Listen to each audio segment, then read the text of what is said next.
How many of you can honestly look yourself in the mirror and say, I am doing my best? Because if you can, you're fucking lying to yourself. Your best is a moving, evolving, changing scale. The grind is real, and everything that you do up to this point and beyond will depend on you. Are you a grinder? Are you determined? Are you willing? Will you go that extra mile? Will you put forth the effort that is necessary to get what it is you're seeking in your life? You can always do better. You could always do more. You could always improve. You could always find a way to get a better result and to sharpen your skills.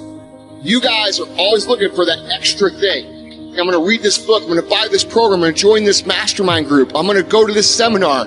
None of those things will replace the fucking work. There is no shortcut. There is no way to make it faster. There is no way to make it easier. You've got to do the fucking work.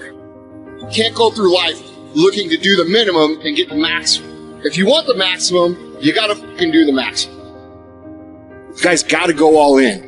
You can't stick your fucking toe in the pool and say, oh, I don't know, this kind of feels weird. No, you have to dedicate every fucking breath, every fucking ounce of energy, and every fucking thought and effort that you possibly have to becoming what it is you want to be.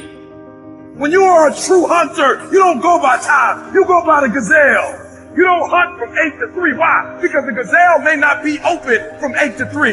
You hunt until you get a gazelle, and you don't stop until you get one. And then you get another, and then you get another, and you get another. Every minute, every hour, every day, every week, every month, every fucking year, for as long as it fucking takes, you should be consumed with that path. What you do at night matters. What you do in the morning matters. What you do on Saturday, what you do on Sunday matters. The success clock doesn't give a what day it is. It's going to run no matter what. If you want to get where I think you want to go, you better learn to get really used to being uncomfortable. Because you want some different kind of results in your life, you've got to be willing to be unreasonable. If you want unreasonable results in your life, you've got to be willing to be unreasonable. Part of being unreasonable, you don't judge according to appearances. Part of being unreasonable, you concede because you believe it. That's part of being unreasonable. Part of being unreasonable, you must have the faith to call forth those things that be not as though they were. That's part of being unreasonable.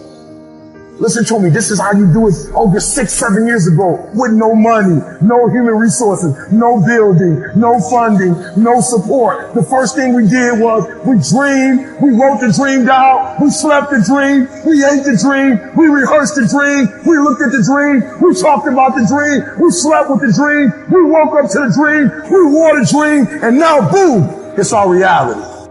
And so I started going to work earlier. I started being the last one to leave there. I started working harder than anybody else. The other guys could not. Why would you work so hard, Les? I said, I'm not working for them. I've been cheating myself and my family. Wherever you are, whatever you're doing, do it with everything that you have. Develop the habit of giving more than what you're paid for. Develop the habit of setting standards that others will be measured by. Someone said, do not go where the path may lead, but go where there's no path and leave a trail.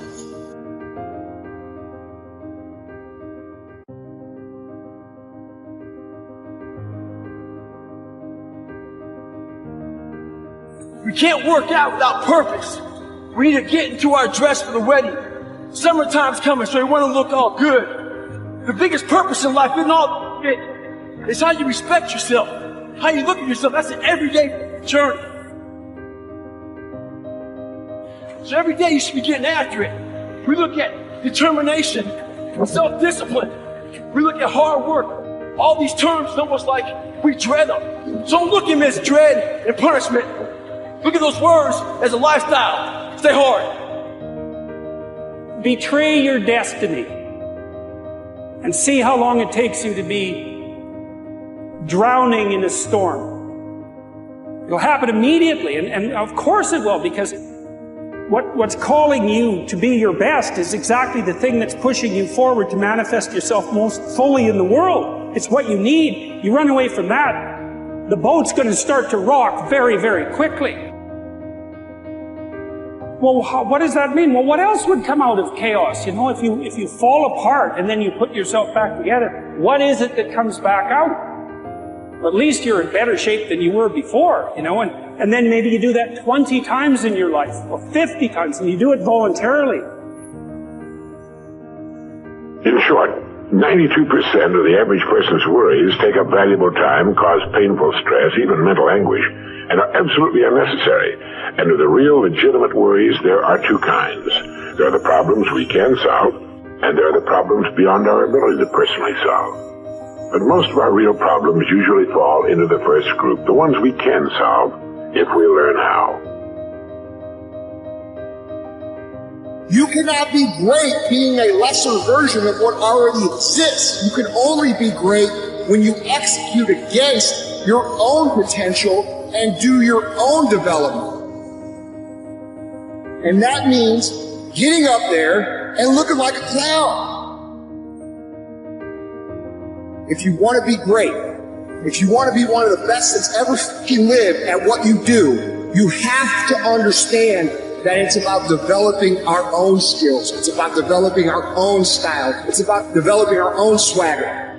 It's about developing our own selves.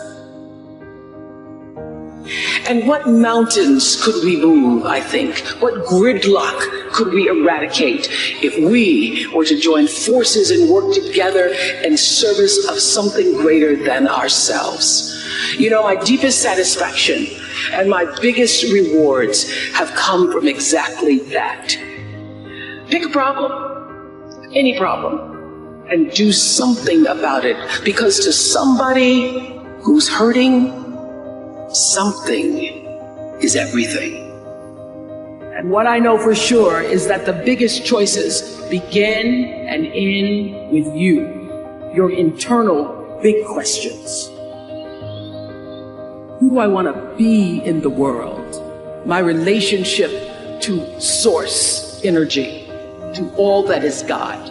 I'm not talking about what you believe in God. I'm talking about your experience of that which is all life, which is divine and universal. I'm talking about the big deal. Being connected and aligned with that.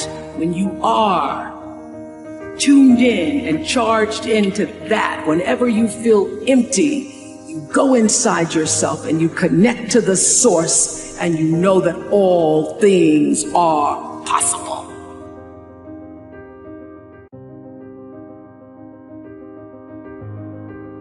Your life doesn't have meaning without aspiration or an aim. Okay, so you need a hierarchy of values. There's got to be something at the top. It's got to be something important. If you don't have that, your life doesn't have any meaning.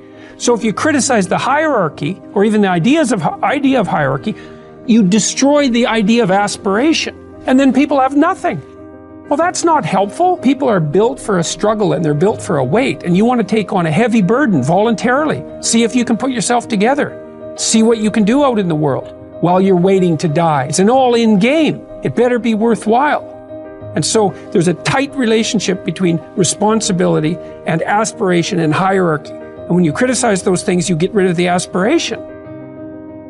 We are thrown challenges, and that in some sense those are best construed as tests of our ethical ability. So what Jung thought, his idea was something like this, that at the beginning of time, people were unconscious, and that consciousness emerged with all of its catastrophes, consciousness of death, for example.